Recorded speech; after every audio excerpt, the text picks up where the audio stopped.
मार्गशीर्ष महिन्यातला शेवटचा गुरुवार कशी करावी महालक्ष्मीची पूजा. तर संपूर्ण व्हिडिओ पाहण्यासाठी चॅनल लाईक शेअर सबस्क्राईब करा. श्री स्वामी समर्थ.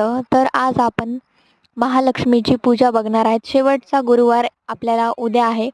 तर शेवटच्या गुरुवारची जी पूजा आहे आणि साहित्य जे लागणार आहे ते मी तुम्हाला व्हिडिओमध्ये दाखवत आहे.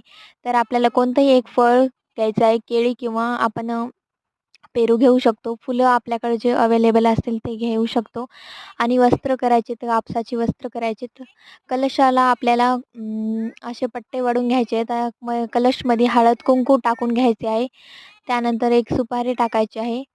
सुपारीसोबत एक आपल्याला जी दुर्वा असतात त्या टाकायच्यात. एक फूल टाकायचं आहे, छोटं टाकू शकता. नंतर अक्षत टाकून घ्यायचे आहेत. अक्षत टाकल्यानंतर आपल्याला कलशामध्ये आंब्याचे किंवा नागिनीचे पानं लावायचे आहेत. त्यानंतर आपल्याला नारळ ठेवायचा आहे. तर अक्षदा आपल्याला नारळाखाली टाकायच्यात. असे कुंकू आणि हळदीने स्वास्तिक बनवून घ्यायचं आहे. त्यानंतर कलश स्थापना करून आपल्याला लक्ष्मी मातेची मूर्ती ठेवायची आहे.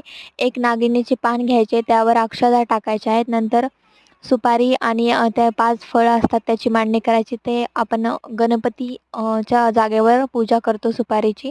त्यानंतर आपल्याला श्री महालक्ष्मी महात्म्य जे ग्रंथ म्हणजे पुस्तक आहे ते घ्यायचं आहे.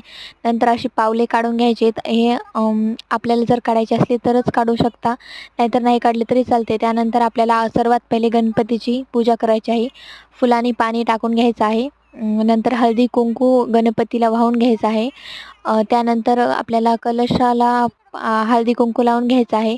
नंतर लक्ष्मी मातेच्या फोटो किंवा मूर्ती जी असेल त्याची पूजा करून घ्यायची आहे. त्यानंतर फुले वाहून घ्यायचेत, वस्त्र घालायचेत. नंतर गणपतीला आपण दुर्वा वाहणार आहेत आणि नंतर मग घटाची पूजा करून घ्यायची. नंतर मग दिवा समई लावून घ्यायची आहे. त्यानंतर आपल्याला श्री महालक्ष्मी जे आपल्याला नैवेद्य नाही पण फळ ठेवायचे आहेत. त्यानंतर नैवेद्य होईपर्यंत मी खडी साखरेचा नैवेद्य दाखवलेला आहे. त्यानंतर आपण दिवा वगैरे लावून घेत आहे. नंतर श्री महालक्ष्मी महात्म्य आपल्याला वाचायची आहे. जी कहाणी आहे श्यामबालेची ती वाचायची असते आणि ती आपल्याला कहाणी वाचण्यासाठी ते पुस्तकमध्ये असते ती वाचून घ्यायची. श्री महालक्ष्मी महात्म्य त्या कहाणीमध्ये आपल्याला दाखवलेलं आहे देवीची महालक्ष्मीची कहाणीमध्ये की श्यामबालेची कशी दरिद्री गेली त्याच्या आईची राणीची. तर त्यानंतर आपल्याला कहाणी वाचून झाल्यानंतर आपल्याला आरती करायची आहे आणि आरती करून आपल्याला महालक्ष्मीचा आशीर्वाद घ्यायचा आहे. व्हिडिओ आवडला असेल चॅनलला लाईक शेअर अँड सबस्क्राईब करा.